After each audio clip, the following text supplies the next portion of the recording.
Cuando hablamos del punto de vista metaético, nos referimos al análisis y discusión de la ética sobre la naturaleza y la ética sobre ella misma. Según el caso referido al cambio climático y los acuerdos del país, lo podemos observar desde una ética naturalista, donde las diferentes normas morales pueden ser descubiertas a través de la observación y comprensión de la naturaleza humana. Otra forma de analizar este caso es a través de la ética cognitivista. Es una forma de análisis como un conocimiento humano creado a partir de los diferentes acuerdos del país y en la propia responsabilidad ética en nuestras futuras generaciones. Cuando hablamos del realismo moral,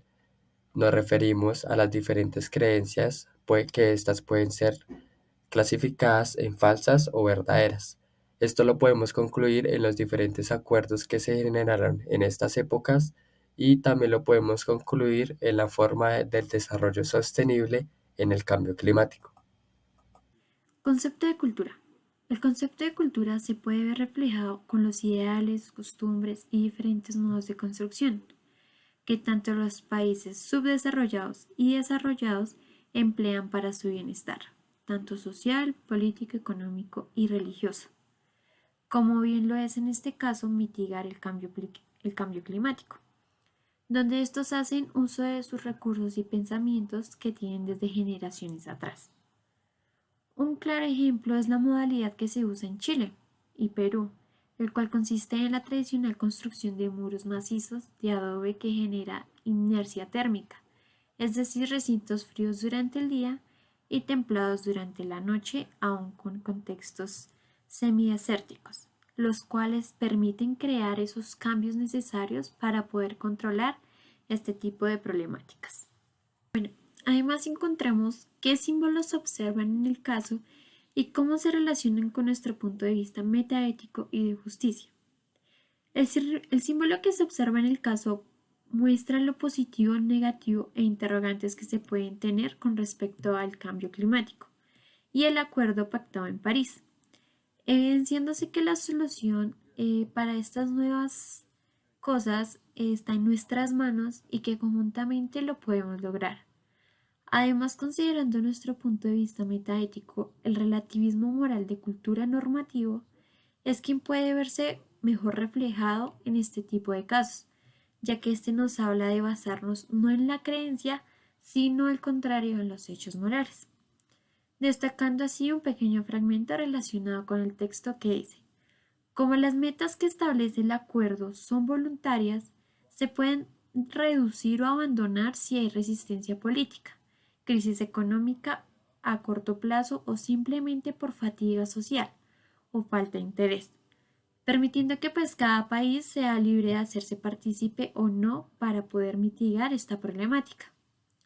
haciendo de este modo un vínculo con la justicia,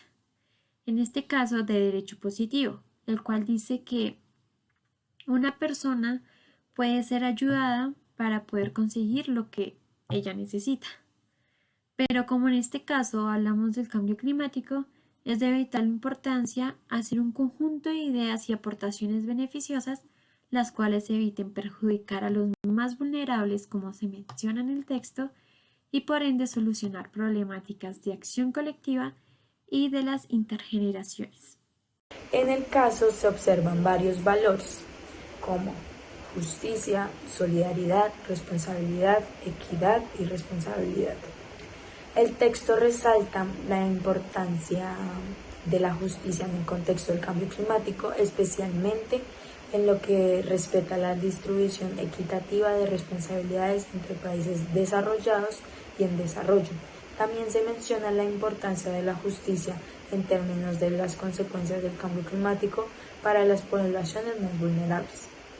La solidaridad se hace referencia a la necesidad de una acción colectiva para abordar el cambio climático, al interés colectivo de todos los países en controlar las emisiones de carbono. Esto refleja un valor de solidaridad global en la lucha contra el cambio climático. En la responsabilidad se destaca la responsabilidad de las generaciones actuales y de los países individuales para tomar las medidas y cumplir con los acuerdos internacionales destinados a abordar el cambio climático y proteger el medio ambiente para las generaciones futuras. Y por último, en equidad se menciona la importancia de consideraciones de equidad al abordar el cambio climático, especialmente en relación con los países en desarrollo, que pueden enfrentar desafíos económicos y sociales adicionales debido a las consecuencias del cambio climático. La equidad implica cómo garantizar que las políticas climáticas no agraven las desigualdades existentes. El caso hace referencia a una forma de justicia conocida como justicia intergeneracional y justicia global. Estas formas de justicia se centran en cuestiones éticas relacionadas con la distribución de responsabilidades y beneficios a lo largo del tiempo y en todo el mundo del contexto del cambio climático. Justicia intergeneracional se refiere a la cuestión ética de cómo las acciones de generaciones actuales afectarán a las generaciones futuras en términos de cambio climático. La preocupación principal es que las generaciones actuales deben tomar decisiones y acciones que no solo beneficien a su propia prosperidad y comodidad, sino que también protejan el bienestar de las generaciones futuras. Esto implica ceder ciertos beneficios actuales para evitar consecuencias catastróficas para las futuras generaciones. La justicia global en el contexto del cambio climático.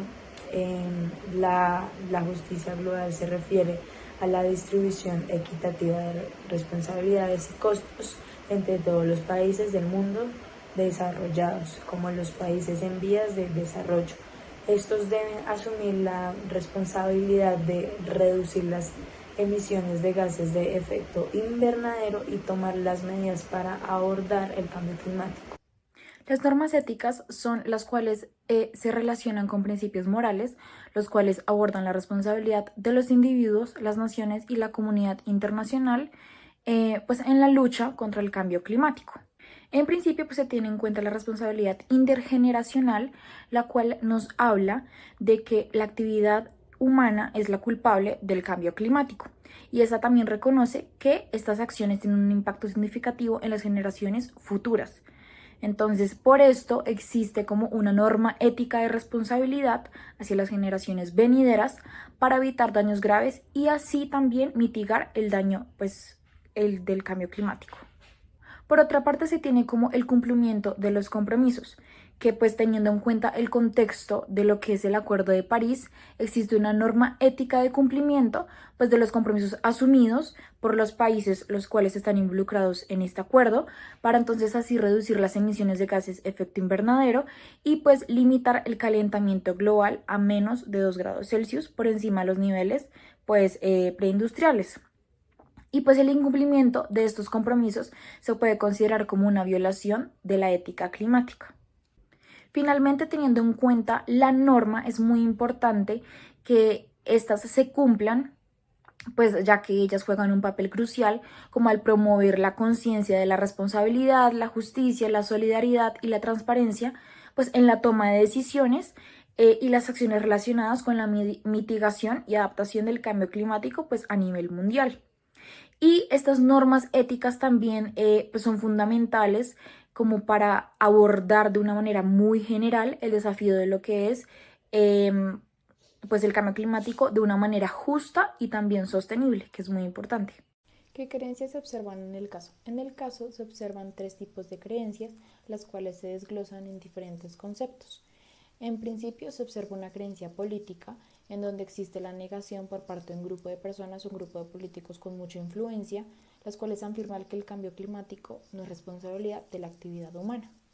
Por otra parte, las creencias científicas, en donde mayormente la comunidad científica concuerda con que el cambio climático es real y es netamente responsabilidad de la actividad humana,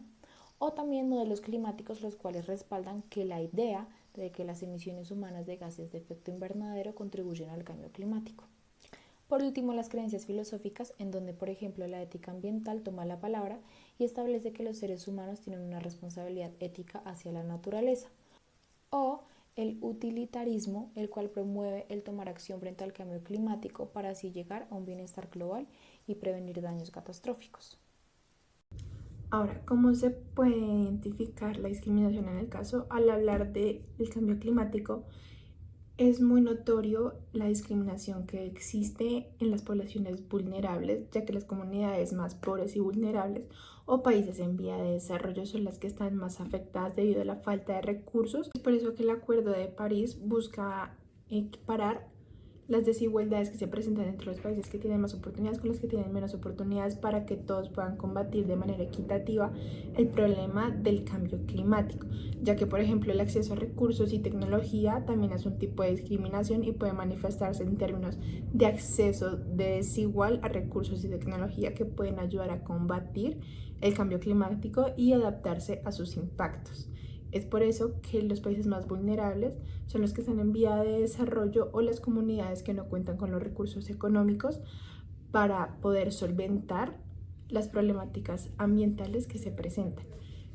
ya que el desarrollo económico se ve tan afectado por el impacto desigual en grupos, ya que el cambio climático pues afecta de manera desigual a diferentes grupos. No es lo mismo un país como lo que es Estados Unidos, que tiene los recursos económicos pero no decide implementarlos, a un país que está en vía de desarrollo y quiere implementarlos para contrarrestar los efectos del cambio climático y no los puede implementar. Las comunidades más pobres y vulnerables, a menudo que son países en desarrollo, suelen sufrir un impacto desproporcionado debido a la falta de recursos para adaptarse.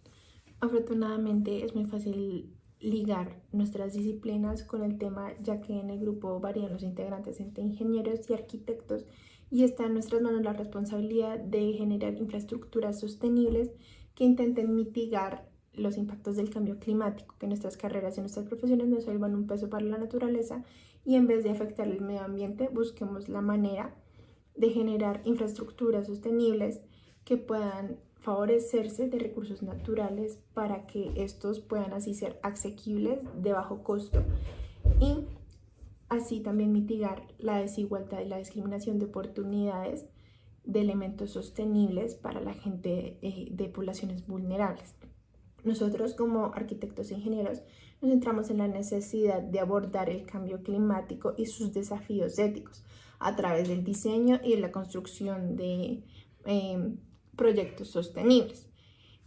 Una de las consideraciones es tener consideración ética en torno al cambio climático. Los de tener en cuenta los dilemas asociados con el cambio climático y como la acción colectiva, como todos podemos tener la responsabilidad intergeneracional y la equidad. En estas cuestiones pues también se toman decisiones en la arquitectura y en la ingeniería y nosotros como profesionales debemos considerar que no solo los aspectos técnicos y económicos de un proyecto son importantes, sino también el impacto medioambiental y lo que éste representa para las comunidades presentes y futuras.